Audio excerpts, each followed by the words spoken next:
Dantdm has been cancelled for a strange and unexpected reason. Glam and Gore has been called out for a variety of things, including racism. Poarch has hit back at a huge backlash against her for being too cute. And of course, it's the return of "This is my cat, please look at my cat." Is that what it's called? The thing with the cats. All this, plus if you're in America, don't forget to vote. That's also good advice if you're in a different country, but only if there's an election on. On this week's edition of YouTuber News, hosted by me, Benedict Townsend. I used to be a ballerina, but now I work in cyber.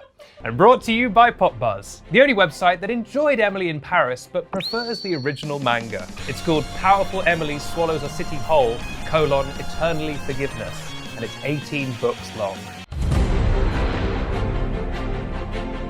In the book, Emily is a giant robot, and Paris is a...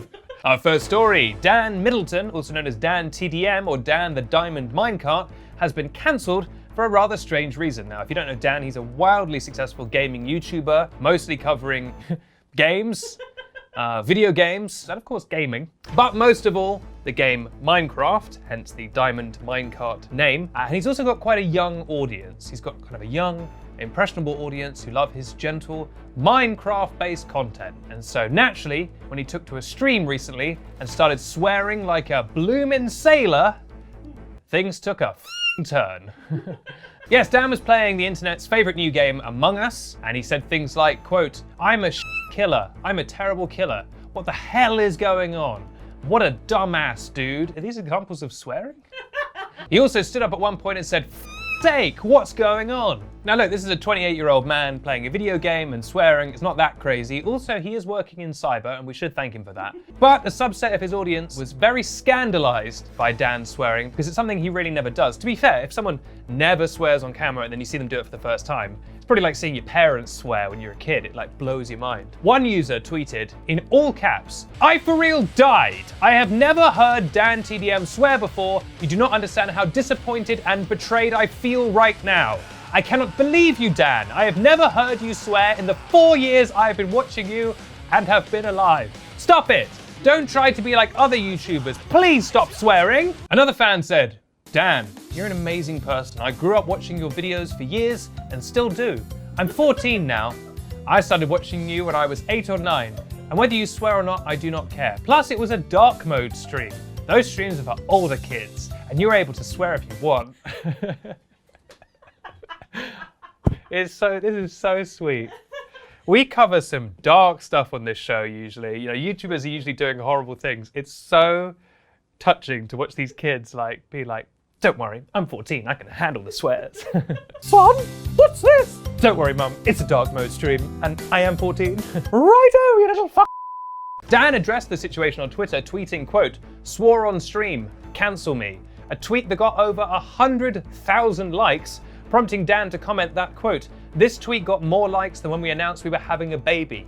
SMH. So the lesson there is, I don't know, don't swear, do swear. Him tweeting that got a lot of likes, so the swearing seemed good. And it wasn't on a light mode stream, it was a dark mode stream. So, in conclusion, who cares?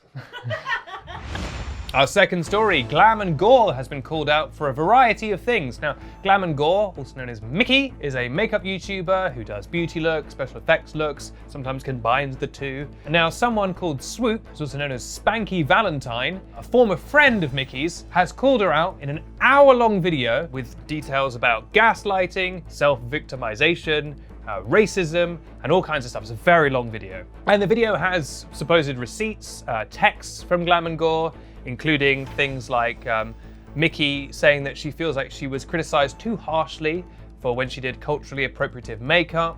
There's quite a lot of stuff about her feeling like she's being discriminated against for being blonde and white, which is a new one in my books, not heard that one before. Apparently hating James Charles for feeling he gets more opportunities just because he's gay. And also saying the same about Jeffree Star. Also, apparently she would equate racist issues and, you know, kind of racial discrimination with, again, being white and blonde. What is it with being white and blonde for her? It's like a constant struggle, a weight on her shoulders. And just general criticism sort of to this end. Glam and Gore then took to Instagram stories and posted a lengthy response. Page after page of text.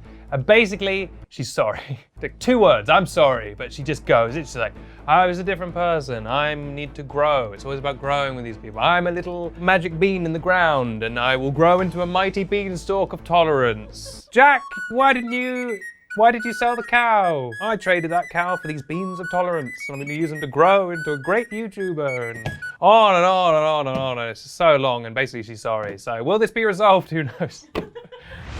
Our third story, Bella Poarch has hit back at the latest backlash to her in general. Bella Poarch is one of those people who's sort of so popular in the moment that people are just generally backlashing against her on the reg. So for those of you who don't know, people criticize Bella for the particular way she acts on TikTok. She calls it acting cute. Some people think there's a slightly sinister element to it where she's doing all these kind of cutesy faces and, you know, up to you to decide. Bella said that she thinks it's a, quote, natural thing for Asian people to act cute. But some people have countered, saying that they think that her general style is very cringeworthy and also kind of like acting like a child or acting like you're underage in order to appeal to a creepy subset of men who are attracted to that. I don't really want to say the phrase poof on this show. On Twitter, she tweeted, makes sense that she would tweet on Twitter, quote, "Why is it not allowed to act cute? It's a natural thing to most Asians." You know, you can just see someone setting up a new drama in the middle of their current drama, so I'm not even gonna touch that. It's a natural thing to most Asians, but people seem to hate me for it. I'm Filipino, and in the Philippines, we love, I'm gonna butcher this pronunciation, I'm sorry, ulzang and kawaii culture. I grew up with it, so why can't I just be myself? As you may know, kawaii is a sort of culture of cuteness in Japan. According to dictionary.com, I don't exactly know what kind of website that is, but they define kawaii as, quote, associated with a pop culture aesthetic of such things as cuddly animals and pink hearts. You know, like Pikachu is kawaii, a little creature with big eyes, it's cute. Pikachu's kawaii, isn't he? What's cute? Jigglypuff is kawaii. Yeah. I'm kawaii. That show hosted by Stephen Fry is QI. And to be fair, fans were quick to show support on Twitter. Many people rallied behind her saying, like, yeah, it's okay to act cute. It's okay to sort of act this way. You're not doing anything wrong. People are inferring sinister meaning from this content that you're not intending to be there. You know, it's that classic thing of like, does she know what she's doing and is she deliberately acting this way, or is she just innocently doing this and people are putting a creepy lens on it, you know? Is it a kind of litmus test where like you see what you want to see, and if you see something creepy, maybe that's because you're a creep? Or is it kind of intentionally creepy?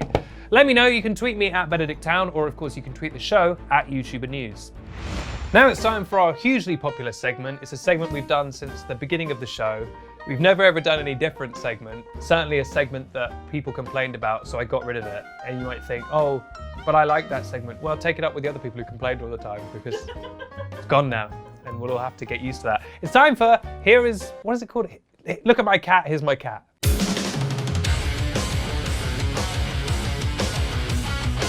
Here are some cats, let's look at these cats. Ooh. Now that's a cat. Is that a cat? Yeah, that's a cat. Cat. Meow. Oh, that's a cat. Yeah, yeah, yeah. That's not, no, that is a cat. Yeah. Cool. And let's wrap up, as always, with a picture of my cat. There she is. Love her. This has been The Cat Thing. Thank you so much to everyone who sent in pictures of their cat or cats. If you want your cat to be featured, you can tweet it at Benedict Town or at YouTuber News, and there's a very good chance it'll be featured in a future episode. And that goes for all the people who sent in cats that weren't featured on this episode. They'll get their time to shine, I almost promise it. And I have to say, in these past 2 weeks, of course I was away last week, I actually recently had a little minor surgery. That's why I have this thing on my neck. It's not a hickey. It's from where I was injected and nonsense was done. So if you wish to send me well wishes or cash, you can do that. But I've been away for 2 weeks and I have just been inundated on Twitter with pictures of people's cats. And let me be clear, that is not a complaint. It's the best my Twitter account has ever been, just filled with cats. I'm Benedict Townsend, and this has been YouTuber News, which airs every week on the YouTuber News YouTube channel and also on Snapchat Discover. If you haven't already, please could you hit subscribe, either by hitting subscribe on YouTube or by swiping up on the last snap of this story. It's the best way to get brand new episodes of YouTuber News.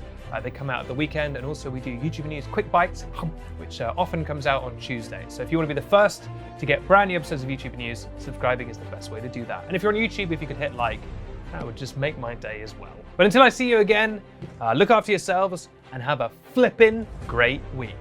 And yeah, I can say that word because, my friend, this has been a dark mode video. That's right, Mum. YouTuber news is always on dark mode, easier on the eyes.